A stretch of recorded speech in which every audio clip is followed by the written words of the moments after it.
বন্ধুরা, সবাই কেমন আছো? আশা করি সবাই বেশ বেশ ভালো আছো। তো চলে এসেছি আরো একটা নতুন ভিডিও নিয়ে। তো আজকের ভিডিওতে তোমাদের সাথে শেয়ার করতে চলেছি বিড়ির বড়ি, অর্থাৎ সিলে বেটে আজকে আমি বড়ি দেওয়া তোমাদের সাথে শেয়ার করব। নর্মালি আমি সিলে বেটেই দিই, মিক্সিতে বাটি না। কারণ কি, মিক্সিতে বাটলে কি হয়, জিনিসটা গরম হয়ে যায়। তো সেই জন্য বিড়ি ভাজার সময় যে একটা সুন্দর গন্ধ পাওয়া যায়, সেই গন্ধটা কিন্তু পাওয়া যায় না যদি মিক্সিতে বেটে দেওয়া হয়। সিলে বেটে দিলে কিন্তু সেই গন্ধটা আমরা পাওয়া যায় এবং টেস্টও পাওয়া যায় ভালো। তো চলো তোমরা সঙ্গে থাকো, একটা ট্রিক্সও তোমাদের সাথে শেয়ার করব বড়ি দেওয়ার। নর্মালি আমরা হাতে দিই, তো আমি একটা অন্য উপায়ে তোমাদেরকে দেখাবো দিয়ে। আরেকটা কিন্তু দেখাবো ডিজাইনার বড়ি, অর্থাৎ গয়না বড়ি যেমন দেওয়া হয় সেরকম ভাবে একটা ডিজাইনার বড়ি দেবো। তো চলো পুরো ভিডিওটা স্কিপ না করে দেখতে থাকো, আশা করি তোমাদের ভালো লাগবে। তো চলো, চ্যানেলটি কিন্তু অবশ্যই সাবস্ক্রাইব করে সঙ্গে থেকে। বিড়ি কলাইগুলো আমি প্রথমে রাতে ভিজতে দিয়ে দিয়েছিলাম, আজকে ঝটপট বেটে নিই। তো বন্ধুরা, দেখতে পাচ্ছ এখানে 250 গ্রামের মতন বিড়ি আমি ভিজতে দিয়েছিলাম। সেটা একটু বেড়ে 500 গ্রামের মতো লাগছে, বাট অতটা নয়। শিলনোড়া নিয়ে নিয়েছি। এই শিলনোড়াটাতে বাটতে খুব কষ্ট হয়, বাট উপায় নেই, এই শিলনোড়াটাই আছে আমার কাছে। আর থালা নিয়ে নিয়েছি ওখানে তুলে রাখবার জন্য। তো বাটতে প্রায় আমার আধা ঘন্টার উপর লেগেছিল, কারণ আমার সেরকম তো পাওয়ার নেই। তো ভিডিওতে তোমরা যতটা ঝটপট দেখছো অতটা ঝটপট কিন্তু হয়নি, ফাস্ট ফরওয়ার্ড করে দিয়েছি, নইলে তোমরা বোরিং হয়ে যাবে। তো চলো ঝটপট বেটে নিই, তারপরে তোমাদেরকে ট্রিকটা শেয়ার করবো যে কীভাবে কত মানে তাড়াতাড়ির মধ্যে তোমরা বড়িগুলো কমপ্লিট করে দিতে পারবে।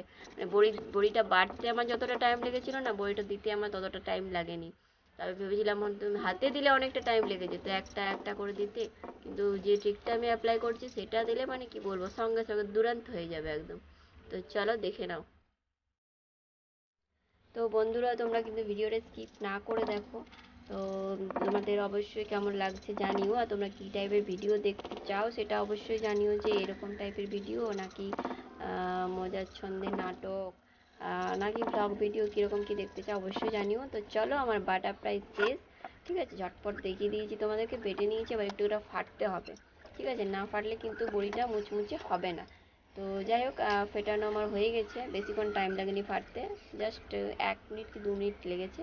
এবার আমি এটা জলে ছেড়ে দেখবো যে এটা ভেসে আসছে কিনা, তাহলেই বুঝতে পারবো যে আমার ঠিকঠাক হয়ে গেছে। ঠিক আছে, চলো চেক করা যাক। এই তো, আসো আসো আসো, হ্যাঁ চলে এসছে ওপরে, মানে পারফেক্ট হয়ে গেছে। তো চলো এবার আমি এটাকে দিয়ে দিই, ছাদেই চলে যাই।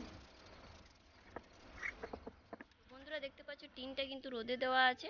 তো এখানে তেলটাও রাখা আছে, তেলটা বুলিয়ে দেওয়া আছে। তো এটার উপরে আমরা বড়িটা দেবো। তো চলো দেখতে থাকো। রোদ কিন্তু প্রচুর, এখন প্রায় বাজে 7:30। আমার লেট হয়ে গেল, তো কিচ্ছু করার নেই। তো বন্ধুরা চলো, আমি টিনটা রেডি করে নিয়েছি, একটু উঁচুতে দিয়ে দিয়েছি, নইলে দেখাচ্ছিল না। তো আর আমি এই যে পাইপিং ব্যাগ নিয়ে নিয়েছি, এখানে কিন্তু বিড়ির বাটাটা ভরে নিয়েছি। এবার এটা দিয়ে কিন্তু দেখো কি সুন্দর দেওয়া যায়। এটা দিয়ে অনেক সহজ হয় দেওয়া, এবং হাতে কিন্তু লাগে না। আর হাতে লাগলে একটু কেমন একটা নিজের মধ্যে কেমন একটা ঘ্যান ঘ্যান ভাব আসে, ঘিন ঘিন ভাব আসে। তো সেটা হবে না। তো আমরা চলো আজকে এটা দিয়ে দেখি যে ঠিকঠাক দেওয়া যাচ্ছে কিনা। ঠিক আছে, তো চলো।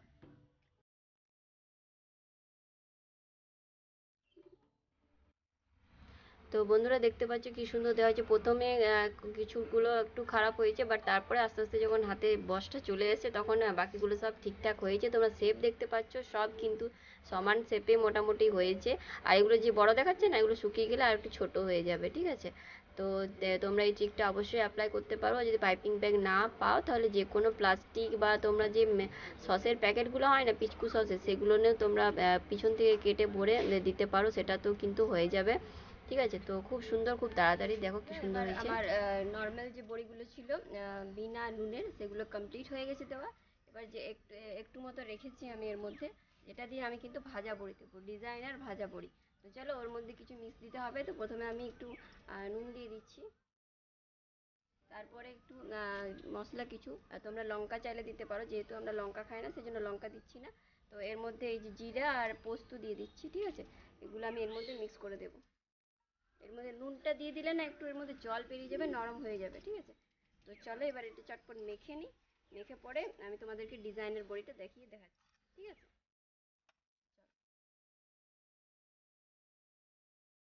তো আমার মাখা হয়ে গেছে। আমি এবার এটাকে যে নজেল হয় কেকের ডিজাইন করার জন্য, সেই নজেলের মধ্যে দিয়ে আমি ভরবো, মানে পাইপিং ব্যাগেই ভরবো। তারপরে আমি বাকিগুলো দেবো। তো চলো ভরে নিই। এখানে এই যে এই নজেলটা নিয়েছি, ছোট্ট মতো একটা নিয়েছি। ঠিক আছে, এটার মধ্যে আমি ভরে দেবো।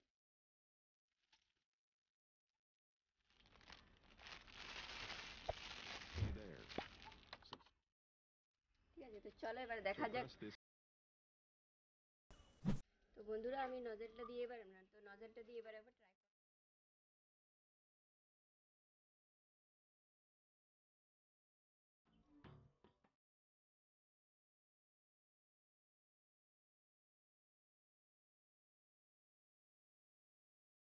এটাতে বেরোচ্ছে না, কারণ কি যেহেতু এটা মিক্সিতে বাটা নয়, তো স্মুথলি বাটা নেই, সিলে বাটা।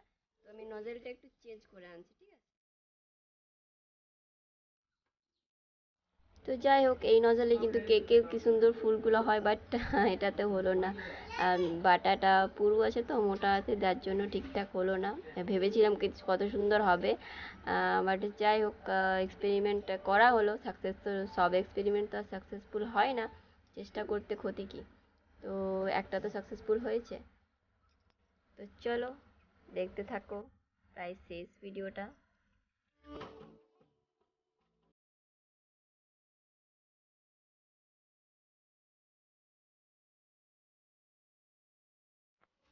তো বন্ধুরা তোমরা দেখে নিয়েছো বড়ি আমার কমপ্লিট দেওয়া হয়ে গেছে। তো আমি দুটো প্রসেস মানে এক্সপেরিমেন্ট করলাম আর কি, যে পাইপিং ব্যাগে নর্মাল বড়ি দেওয়া যায় কি না আর ডিজাইনার বড়ি, তোমাদেরকে প্রথমেই বলেছিলাম, বাট একটাতে সাকসেসফুল হয়েছি, আরেকটিতে সাকসেসফুল হলাম না। কারণ কি, এটাই হচ্ছে কারণ কি, পাইপিং ব্যাগে যে কোনো জিনিস কিন্তু স্মুথ থাকলে ভালো বেরিয়ে যায়। যেহেতু আমি সিল নোড়াতে বেটেছি, সেহেতু কিন্তু বাটাটা আমার স্মুথ নেই, প্লাস কিন্তু ভাজা বড়ির ক্ষেত্রে তোমার মশলা দেওয়া হয়েছে, মশলা বলতে গোটা গোটা জিরে আছে, পোস্ত আছে, তো একটু আরো মোটা হয়ে গেছে, যেহেতু বাটাটাই একটা দানা দানা ছিল, ঠিক আছে। তার মধ্যে আবার জিরে পড়েছে, তো সেই জন্য পাইপিং ব্যাগ থেকে না ওটা ঠিকঠাক বেরোচ্ছে না। তো সেইভাবে ডিজাইনারটা ঠিকঠাক হলো না। বাট নর্মাল বড়িটা পাইপিং ব্যাগে খুব ইজিলি এবং তাড়াতাড়ি কমপ্লিট করে দিয়েছি। তো তোমরা অবশ্যই ট্রাই করতে পারো। তো যদি তোমাদের ভিডিওটা ভালো লেগে থাকে, তো অবশ্যই কিন্তু চ্যানেলটিকে সাবস্ক্রাইব করে সঙ্গে থেকো। আসবো আবার অন্য কোনো ভিডিওতে, ততক্ষণ সবাই বেশ বেশ ভালো থেকো।